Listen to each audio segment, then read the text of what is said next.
ബന്ധുര കാഞ്ചനക്കൂട്ടിലാണെങ്കിലും ബന്ധനം തന്നെ പാടില്ല. സംസ്ഥാനത്തെ ജയിലുകളിലെ റിമാൻഡ് തടവുകാർ ഒഴികെയുള്ള തടവുകാർക്കെല്ലാം നിർബന്ധമായും ജോലി ചെയ്യണം. ജോലി ചെയ്താൽ കൂലി നൽകും. അങ്ങനെ നൽകുന്ന കൂലി ഇപ്പോൾ സംസ്ഥാന സർക്കാർ വർദ്ധിപ്പിച്ചതാണ് ജയിലാണ് പരമസുഖമെന്ന പ്രചാരണത്തിന് കാരണം. ഒരാൾ ശിക്ഷിക്കപ്പെട്ട് തടവുകാരനായി ജയിലിലെത്തുന്നു. വെറുതെ ഇരിക്കാമെന്ന ചിന്തയിൽ വന്നാൽ രക്ഷയില്ല. തടവുകാരന്റെ വിദ്യാഭ്യാസ യോഗ്യതയും അറിവും കണക്കിലെടുത്ത് മൂന്നായി തരംതിരിക്കും.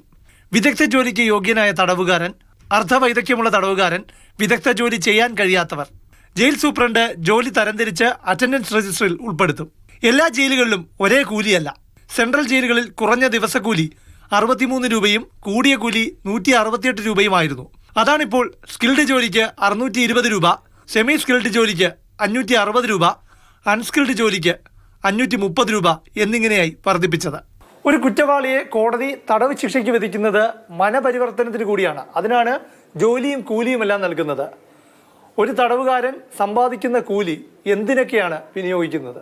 കുടുംബാംഗങ്ങളുടെ ആവശ്യങ്ങൾക്ക്, ഉദാഹരണത്തിന് മക്കളുടെ പഠനം പോലുള്ളവയ്ക്ക്, ജയിൽവാസം കഴിഞ്ഞ് പുറത്തിറങ്ങുമ്പോൾ നാട്ടിലേക്ക് പോകാൻ യാത്രാ ചെലവിനുള്ള നീക്കിവയ്പ്, ജയിൽ ക്യാൻറ്റീനിൽ നിന്ന് തടവുകാരന് ആവശ്യമുള്ളപ്പോൾ സാധനങ്ങൾ വാങ്ങുന്നതിന്. തടവുകാർക്ക് ചെയ്യുന്ന ജോലിക്ക് കൂലി നൽകാനായി സർക്കാർ നൽകുന്ന പണം ജയിൽ സൂപ്രണ്ടുമാർ ട്രഷറി അക്കൗണ്ടിൽ നിക്ഷേപിച്ചിട്ടുണ്ട്. ഈ പണം വെറുതെ അങ്ങ് ചെലവഴിക്കുകയാണെന്ന് കരുതരുത്. ജയിലിലെ തടവുകാരെ ജോലി ചെയ്യിപ്പിച്ച് വരുമാനമുണ്ടാക്കുന്നുണ്ട്.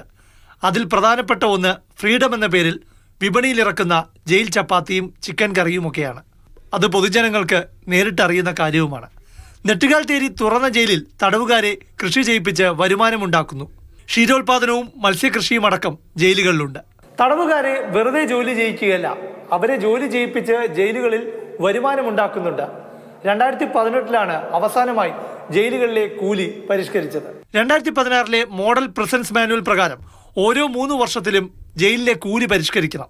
കഠിന തടവിന് ശിക്ഷിക്കപ്പെട്ടവരും സ്വമേധയാ ജോലി ആവശ്യപ്പെട്ടവരുമായ 4200 തടവുകാർക്കാണ് നിലവിൽ കേരളത്തിൽ ജോലിയും കൂലിയും നൽകുന്നത്.